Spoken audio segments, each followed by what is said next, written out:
Hello दोस्तों, कैसे आप सभी। मैं आशा करता हूँ आप सभी स्वस्थ और तंदुरुस्त होंगे। आज के इस वीडियो में कवर कराने वाले हैं दोस्तों यूपी पुलिस के लिए जीके के दोस्तों प्रीवियस ईयर क्वेश्चन इस वीडियो में लेकर आया हूँ। जो वीडियो दोस्तों 5वां पार्ट है, ऐसे 4 पार्ट मैं पहले ही करा चुका हूँ।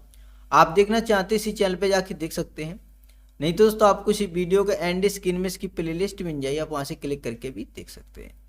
और दोस्तों आप इस वीडियो को पीडीएफ से पढ़ना चाहते हैं, आपको दोस्तों टेलीग्राम ज्वाइन करना होगा। टेलीग्राम की लिंक दोस्तों आपको इसी वीडियो के डिस्क्रिप्शन में मिल जाएगी, ठीक है। और दोस्तों आपको वीडियो अच्छा लगा, वीडियो को लाइक शेयर आप जरूर कर देना, और चैनल पर नए हैं दोस्तों चैनल को सब्सक्राइब भी कर लेना, ठीक है। चलिए इस क्वेश्चन की ओर बढ़ते हैं। पहला क्वेश्चन आपका, पुस्तक हिंद स्वराज किसने लिखी। आपका इसका राइट आंसर बताना है दोस्तों। पुस्तक हिंद स्वराज इनमें से किसने लिखी।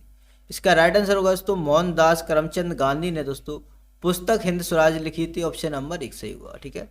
महात्मा गांधी का दोस्तों पूरा नाम है मोहनदास करमचंद गांधी। अगर दोस्तों महात्मा गांधी का आपको पूरा नाम पता नहीं है तो क्वेश्चन आप गलत कर सकते हो, ठीक है। चलिए आगे बढ़ते हैं। कुछ महत्वपूर्ण पॉइंट है इन्हें जान लेते हैं दोस्तों। हिंद स्वराज को दोस्तों मोहनदास करमचंद गांधी ने 1909 में स्वराज और आधुनिक सभ्यता पर अपने विचार व्यक्त करते हुए लिखा था, ठीक है, इसे याद रखना। नेक्स्ट है दोस्तों, इसे एक संवाद के रूप में लिखा गया है, अर्थात एक दोस्तों पत्रिका या समाचार पत्र के पाठक और संपादक के बीच चर्चा के रूप में है दोस्तों, इसे भी याद रखना, ठीक है। चलिए आगे बढ़ते हैं। अगला क्वेश्चन है, 6वीं शताब्दी ईसा पूर्व के दौरान उत्तर प्रदेश के निम्नलिखित में से किस क्षेत्र को चेदी के नाम से जाना जाता था। इसका राइट आंसर आपको दोस्तों बताना है। इसका राइट आंसर होगा बुंदेलखंड को दोस्तों चेदी के नाम से जाना जाता था, यानी कि ऑप्शन नंबर 1 सही होगा, ठीक है। नेक्स्ट कुछ महत्वपूर्ण पॉइंट है, इन्हें जान लेते हैं। चैदी को प्राचीन जनजाति में से एक माना जाता है जो उपमहाद्वीप से आए और दोस्तों 2 स्थानों पर बसे। पहले स्थान दोस्तों नेपाल के क्षेत्र में बस गए, जबकि दूसरा समूह दोस्तों उत्तर प्रदेश में बस गया है, ठीक है। नेक्स्ट दोस्तों, चेदी की 2 अलग अलग बस्तियां हैं दोस्तों, एक नेपाल की पहाड़ियों में दोस्तों, दूसरी कौशाम्बी के पास बुंदेलखंड में थी, ठीक है। नेक्स्ट है दोस्तों, ऋग्वेद में चेदियों का उल्लेख भारत के प्राचीन लोगों के रूप में किया गया था, इसे भी याद रखना। चलिए आगे बढ़ते हैं। अगला क्वेश्चन है, मौर्य वंश का अंतिम शासक कौन था। आपको इनमें से बताना है मौर्य वंश का अंतिम शासक। इसका राइट आंसर होगा दोस्तों बृहद्रथ था दोस्तों मौर्य वंश का अंतिम शासक, यानी ऑप्शन नंबर आपका 3 सही होगा, ठीक है। आगे बढ़ते हैं। कुछ महत्वपूर्ण पॉइंट इन्हें जान लेते हैं। वह मौर्य साम्राज्य का अंतिम शासक था दोस्तों, यानी कि दोस्तों बृहद्रथ के बारे में बात की जा रही है, जिसने दोस्तों 187 से 180 ईसा पूर्व तक शासन किया था, इसे भी याद रखना। अगला पॉइंट है दोस्तों, बृहद्रथ की हत्या उसके ही सेनापति पुष्यमित्र शुंग ने की थी, जिसने दोस्तों शुंग साम्राज्य की स्थापना की थी। यहाँ से भी दोस्तों क्वेश्चन बन सकता है दोस्तों, बृहद्रथ की हत्या किसने की, तो पुष्यमित्र शुंग, यानी कि दोस्तों उसका सेनापति था, ठीक है। नेक्स्ट, बृहद्रथ दोस्तों सतधन्वन का उत्तराधिकारी था, जिसने दोस्तों 195 से 187 ईसा पूर्व के बीच शासन किया था, ठीक है, इसे भी याद रखना। चलिए आगे बढ़ते हैं। अगला क्वेश्चन है, राजा हर्षवर्धन ने डैश में ज्ञान का एक विशाल केंद्र स्थापित किया, जिसे भद्र विहार कहा जाता था। आपको इसका राइट आंसर बताना है। इसका राइट आंसर होगा दोस्तों कन्नौज। क्या सही हो जाएगा दोस्तों, कन्नौज, ऑप्शन नंबर 3 सही होगा, ठीक है। चलिए आगे बढ़ते हैं। कुछ पॉइंट इन्हें जान लेते हैं। कन्नौज हर्षवर्धन के साम्राज्य की दोस्तों राजधानी थी, जिसे उनके द्वारा दोस्तों थाने से उससे स्थानांतरित किया गया था, ठीक है। आगे बढ़ते हैं दोस्तों। राजा हर्षवर्धन भारतीय उपमहाद्वीप के महानतम राजाओं में से एक थे, इसे याद रखना। चलिए आगे बढ़ते हैं। अगला क्वेश्चन है, उर्दू कविता में फिराक गोरखपुरी के नाम से किसे जाना जाता है। इसका राइट आंसर आपको बताना है। इसका राइट आंसर होगा दोस्तों रघुपति साय को जाना जाता है, ऑप्शन नंबर 3 से होगा, ठीक है। नेक्स्ट, कुछ महत्वपूर्ण पॉइंट है दोस्तों, इन्हें जान लेते हैं। साय यानी कि दोस्तों रघुपति साय को प्रतिष्ठित साहित्य अकादमी पुरस्कार और भारतीय ज्ञानपीठ पुरस्कार से सम्मानित किया गया, ठीक है। नेक्स्ट है दोस्तों, उन्होंने 1922 में भारतीय राष्ट्रीय कांग्रेस के सचिव के रूप में भी कार्य किया है, भी इसे भी है दोस्तों याद रखना, ये भी दोस्तों महत्वपूर्ण हो जाता है, ठीक है। चलिए आगे बढ़ते हैं। अगला क्वेश्चन है, उत्तर प्रदेश में वर्षा ऋतु में निम्नलिखित में से कौन सा गीत गाया जाता है। आपको इनमें से बताना है दोस्तों, उत्तर प्रदेश में वर्षा ऋतु में इनमें से कौन सा गीत गाया जाता है। इसका राइट आंसर होगा दोस्तों कजरी। कौन सा दोस्तों गीत गाया जाता है, कजरी गाया जाता है, ऑप्शन नंबर 4 सही होगा, ठीक है। चलिए आगे बढ़ते हैं।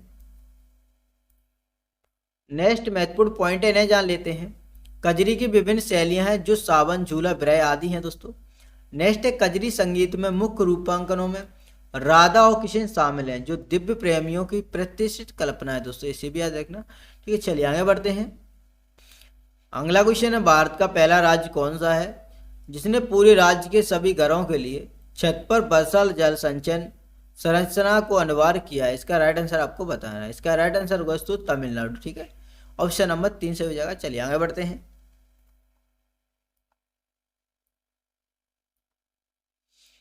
अगला क्वेश्चन है मध्य प्रदेश में झूम कृषि पद्धति को डैश के रूप में भी जाना जाता है? इसका राइट आंसर आपको दोस्तों बताना है।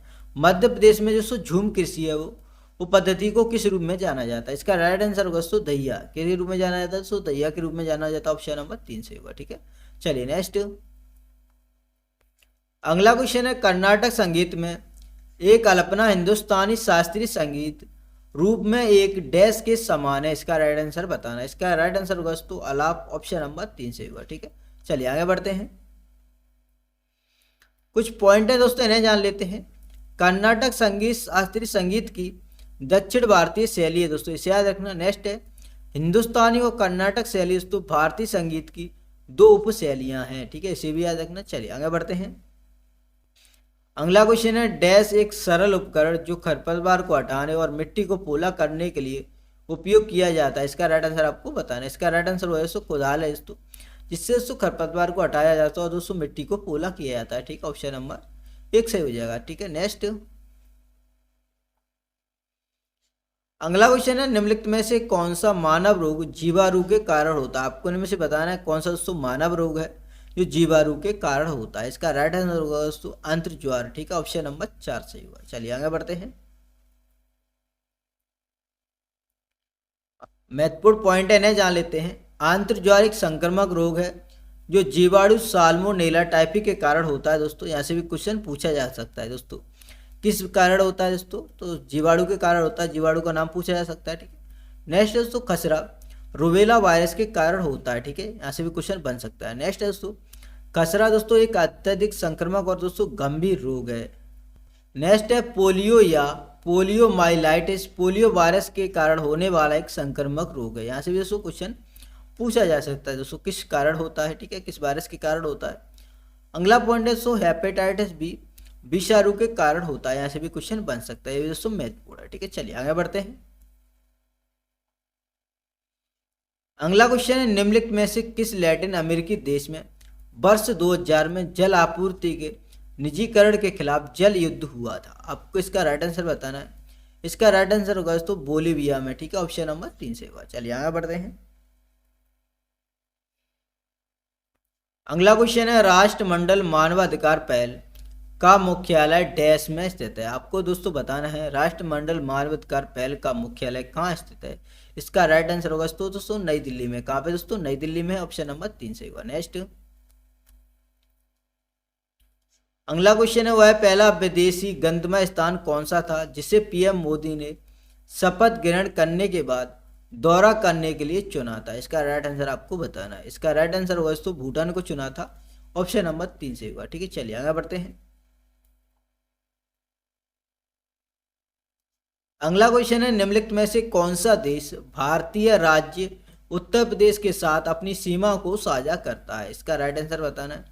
इसका राइट आंसर होगा दोस्तों नेपाल है दोस्तों, जो भारतीय राज्य उत्तर प्रदेश के साथ अपनी सीमा साझा करता है, ऑप्शन नंबर 3 से होगा। ठीक है, चलिए आगे बढ़ते हैं। नेक्स्ट दोस्तों उत्तर प्रदेश से लगी सीमाएं जान लेते हैं। उत्तर प्रदेश 9 भारतीय राज्य के साथ दोस्तों अपनी सीमाएं साझा करता है, जिनमें दोस्तों पहला नंबर पर राजस्थान, हरियाणा, हिमाचल प्रदेश, दिल्ली, उत्तराखंड, बिहार, मध्य प्रदेश, झारखंड और दोस्तों छत्तीसगढ़ शामिल हैं। ठीक है, इन्हें सभी को दोस्तों याद रखना है, ऐसा क्वेश्चन बनता है। ठीक है, चलिए आगे बढ़ते हैं। अगला क्वेश्चन है दोस्तों वस्तु और सेवा कर यानी कि दोस्तों जीएसटी पर संविधान संशोधन विधेयक की पुष्टि करने वाला पहला भारतीय राज्य कौन सा है? इसका राइट आंसर आपको दोस्तों बताना है। इसका राइट आंसर होगा दोस्तों असम है। ठीक, ऑप्शन नंबर 3 से होगा। सो मोस्ट इंपोर्टेंट क्वेश्चन है, इसे याद रखना। चलिए आगे बढ़ते हैं। अगला क्वेश्चन है पाल राजवंश का पहला राजा कौन था? आपको इनमें से इसका राइट आंसर बताना है। इसका राइट आंसर होगा दोस्तों पाल वंश का पहला राजा था दोस्तों गोपाल। ठीक है, इसका राइट आंसर हो जाएगा ऑप्शन नंबर 1। तो पाल वंश का दोस्तों पहला राजा गोपाल था जो संस्थापक था। ठीक है, पाल वंश का। चलिए आगे बढ़ते हैं। नेक्स्ट जान लेते हैं दोस्तों, पाल साम्राज्य भारतीय उपमहाद्वीप में उत्तर शास्त्रीय काल के दौरान एक दोस्तों राजसी शक्ति थी जो बंगाल के क्षेत्र में उभरी। ठीक है, इसे याद रखना। चलिए आगे बढ़ते हैं। अगला क्वेश्चन है, एक भू संपत्ति जहाँ केवल एक नकदी फसल बिक्री के लिए उगाई जाती है उसे डैश के रूप में जाना जाता है। आपको उन्हें बताना है उसे किस रूप में जाना जाता है। इसका राइट आंसर होगा दोस्तों रोपड़ के सी के रूप में जाना जाता है उसे। ऑप्शन नंबर 4 सही होगा। ठीक है, चलिए आगे बढ़ते हैं। नेक्स्ट पॉइंट है दोस्तों, इन्हें जान लेते हैं। रोपड़ खेती मुख्य रूप से केवल नकदी फसलों के लिए दोस्तों खेती के लिए बनी है। ठीक है, आगे बढ़ते हैं। यह एक दोस्तों व्यावसायिक प्रकार की कृषि है, इसे भी याद रखना। चलिए नेक्स्ट अगला क्वेश्चन है, आरूढ़ ग्रह यानी कि दोस्तों नेपच्यून के अलावा किस ग्रह को नीला ग्रह के रूप में जाना जाता है। इसका राइट आंसर आपको बताना है। इसका राइट आंसर होगा दोस्तों पृथ्वी को नीला ग्रह के रूप में जाना जाता है। ऑप्शन नंबर 1 सही जगह। ठीक है, चलिए आगे बढ़ते हैं। अगला क्वेश्चन है, निम्नलिखित में से कौन सी एक उत्कृष्ट गैस नहीं है। आपको इनमें से बताना है कौन सी है जो एक उत्कृष्ट गैस नहीं है। इसका राइट आंसर होगा दोस्तों क्लोरीन। क्लोरीन दोस्तों उत्कृष्ट गैस नहीं है। ठीक, ऑप्शन नंबर 4 सही होगा। ये तीनों है दोस्तों उत्कृष्ट गैसें हैं। चलिए आगे बढ़ते हैं। नेक्स्ट दोस्तों उत्कृष्ट गैसें जान लेते हैं। उत्कृष्ट गैसें हैं दोस्तों radon, argon, xenon, krypton, helium, neon. यहाँ से भी दोस्तों क्वेश्चन किसी प्रकार से घुमा फिरा कर पूछा जा सकता है। ठीक है, इन सभी को याद कर लेना। चलिए आगे बढ़ते हैं। अगला क्वेश्चन है, पुस्तक द वाई वाई गर्ल के लेखक कौन है। आपको इसका राइट आंसर बताना है। इसका राइट आंसर होगा दोस्तों महाश्वेता देवी है। ठीक है, ऑप्शन नंबर 1 सही हो जाएगा। चलिए आगे बढ़ते हैं। अगला क्वेश्चन है, मुरादाबाद डैश काम के लिए प्रसिद्ध है और दुनिया भर में हस्तकला उद्योग में खुद के लिए एक जगह बना चुका है। दोस्तों बताइए किस काम के लिए प्रसिद्ध है। इसका राइट आंसर होगा दोस्तों पीतल काम के लिए प्रसिद्ध है। ऑप्शन नंबर 2 सही है। ठीक है, चलिए आगे बढ़ते हैं। अगला क्वेश्चन है, महिलाओं को वोट देने की अनुमति देने वाला पहला देश कौन सा था। इसका राइट आंसर आपको बताना है दोस्तों। महिलाओं को वोट देने की अनुमति देने वाला पहला देश कौन सा था। इसका राइट आंसर होगा दोस्तों न्यूजीलैंड। ठीक है, ऑप्शन नंबर 3 से हो जाएगा। चलिए आगे बढ़ते हैं। अगला क्वेश्चन है, भारत में किस आंदोलन का नेतृत्व अली बंधुओं शौकत और मोहम्मद अली ने किया था। इसका राइट आंसर बताना है। इसका राइट आंसर होगा दोस्तों खिलाफत आंदोलन का नेतृत्व किया था। ठीक है, ऑप्शन नंबर 2 से होगा। चलिए आगे बढ़ते हैं।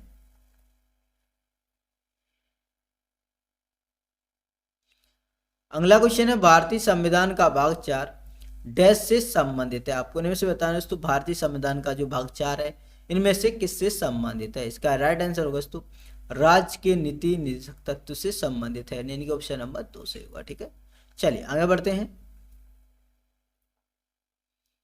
अगला क्वेश्चन है, काली मिट्टी को डैश मिट्टी के रूप में भी जाना जाता है। इसका राइट आंसर आपको दोस्तों बताना है।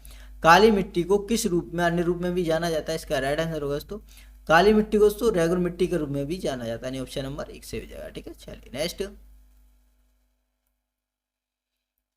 अगला क्वेश्चन है, सरदार वल्लभ भाई पटेल कृषि और प्रौद्योगिकी विश्वविद्यालय भारत के उत्तर प्रदेश राज्य के डैश में एक कृषि विश्वविद्यालय है। इसका राइट आंसर बताना है। इसका राइट आंसर होगा दोस्तों मेरठ में। कहाँ पे दोस्तों मेरठ में है, ऑप्शन नंबर 3 से होगा। चलिए आगे बढ़ते हैं। अगला क्वेश्चन है, मानव अधिकार पर सार्वभौमिक घोषणा का अनुच्छेद 4 डैश से संबंधित है। दोस्तों आपको बताना अनुच्छेद 4 इनमें से किससे संबंधित है। इसका राइट आंसर होगा दोस्तों दास्ता मुक्ति से संबंधित है, ऑप्शन नंबर 1 सही होगा। ठीक है, आगे बढ़ते हैं। अगला क्वेश्चन है, एक प्रकाश वर्ष क्या मापता है। आपको इनमें से बताना दोस्तों एक प्रकाश वर्ष क्या मापता है। इसका राइट आंसर होगा दोस्तों प्रकाश वर्ष दूरी को मापता है, ऑप्शन नंबर 1 सही हो जाएगा। ठीक है, चलिए आगे बढ़ते हैं। अगला क्वेश्चन है, मानव नेत्र का रंग नेत्र के डैश में मौजूद वर्णक पर निर्भर करता है। इसका राइट आंसर बताना है। इसका राइट आंसर होगा दोस्तों पुतली में मौजूद वर्णक पर निर्भर करता है, ऑप्शन नंबर 1 से हो जाएगा। ठीक है दोस्तों, आज के इस वीडियो में इतना ही रखते हैं। मिलते हैं नेक्स्ट वीडियो में। अगर आपको दोस्तों वीडियो अच्छा लगा तो वीडियो को लाइक शेयर आप जरूर कर देना और चैनल पे नए हैं दोस्तों चैनल को सब्सक्राइब भी कर लेना दोस्तों। ठीक है, तब तक के लिए जय हिंद जय Bharat. Thanks for watching this video.